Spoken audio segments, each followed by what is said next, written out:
السلام علیکم ورحمۃ اللہ وبرکاتہ۔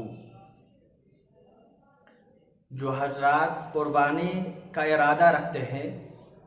ان تک یہ بات پہنچانا مقصود ہے کہ رسول اللہ صلی اللہ علیہ وسلم نے ارشاد فرمایا، جب انسان قربانی کا ارادہ کرے تو ماہ ذی الحجہ کا جب چاند نظر آ جائے تو اس وقت سے لے کر جب تک انسان قربانی نہ کرے اس وقت تک نہ تو انسان بال کاٹ سکتا ہے، نہ ناخن تراش سکتا ہے، اور نہ اسی طریقے سے مونچھیں کاٹ سکتا ہے۔ یعنی ماہ ذی الحجہ کا چاند جب نظر آ جائے تو اس وقت سے لے کر جب تک انسان قربانی نہ کرے نہ تو بال کاٹنے ہیں، نہ ناخن تراشنے ہیں، اور نہ اسی طریقے سے مونچھیں بنوانی۔ علماء کرام نے اس کی دو وجہ بیان کی ہے۔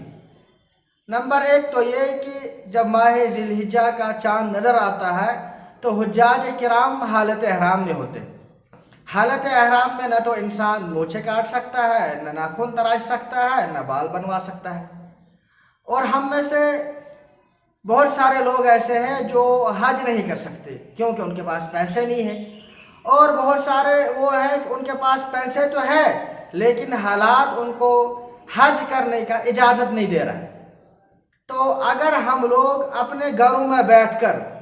حجاج کرام کی شکل صورت اختیار کریں گے، ان کا حلیہ اختیار کریں گے، ان کی مشابہت اختیار کریں گے تو اللہ تعالیٰ کی رحمت بڑی وسیع ہے۔ اللہ تعالیٰ سے امید ہے کہ ہمیں گھروں میں بیٹھ کر ہی حج کے ثواب سے نوازیں گے۔ اس سے پتہ چلتا ہے ہمیں نیک لوگوں کا، صالح لوگوں کا، متقی لوگوں کا لباس اختیار کرنا چاہیے۔ اگرچہ ہم نیک تو نہیں ہیں لیکن اگر ہم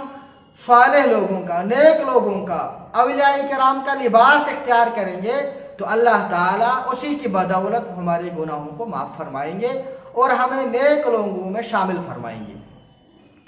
دوسری جو اس کی اہم وجہ ہے وہ یہ ہے کہ جو قربانی ہے، قربانی میں ہمیں جان اور مال سب کچھ اللہ کے راہ میں قربان کرنا ہوتا ہے۔ حضرت ابراہیم علیہ نبی علیہ الصلوۃ والتسلیم کو بھی اللہ تعالیٰ نے حکم دیا تھا کہ تم اپنے بیٹے کو ذبح کرو۔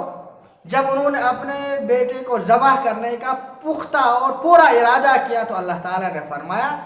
جو آپ ارادہ کرنا چاہتے ہو، جو ہم نے آپ کو آزمائش کی اور آپ آزمائش میں پورے اترے ہیں، اب آپ کو حضرت اسماعیل کو ذبح نہیں کرنا ہے بلکہ اس کے بدلے میں جانور کو قربان کرنا ہے۔ گویا کہ جو جانور ہوتا ہے وہ انسان کے جسم کے بدلے میں ہوتا ہے، اور اللہ تعالیٰ کو یہ عادہ اتنی پسند ہے کہ اللہ تعالیٰ چاہتا ہے جو قربانی کرے گا تو اس کے میں جسم کے ایک ایک حصے کی، پورے وجود کی، پورے حتیٰ کی بال خال، جسم کے ایک ایک ذرے کی مغفرت فرما دوں۔ اسی وجہ سے جب انسان قربانی کرنے کا ارادہ کرتا ہے تو ماہ ذی الحجہ کا جب چاند نظر آ جائے گا اس وقت سے لے کر جب تک انسان قربانی نہ کرے اس وقت تک بال نہیں کاٹنے ہیں، اس وقت تک مونچھیں نہیں بنانی ہے، ناخن نہیں تراشنے،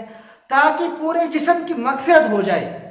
تو اللہ تعالیٰ سے دعا ہے کہ اللہ تعالیٰ ہمیں بھی قربانی کی توفیق عطا فرمائے اور اللہ تعالیٰ ہماری اس قربانی کو اپنی بارگاہ کے اندر قبول فرمائے۔ اور اگر کسی طریقے سے انسان نے کم علمی کی وجہ سے یا جہالت کی وجہ سے یا انجانے میں کسی طریقے سے اس نے قربانی کا ارادہ تو کر دیا تھا لیکن اس نے ناخن کاٹے یا بال کاٹے یا اسی طریقے سے اس نے مونچھیں بنوائی تو اس سے قربانی کے ثواب میں کوئی فرق نہیں پڑے گا۔ ہاں، بہتر اور مناسب یہی تھا کہ جب قربانی کا ارادہ کیا تھا تو جب تک قربانی ذبح نہ کرے، اللہ کے راستے میں قربان نہ کرے، تب تک بال نہ بنائے، نہ مونچھیں کاٹے، نہ اسی طریقے سے ناخن تراشے۔ یہ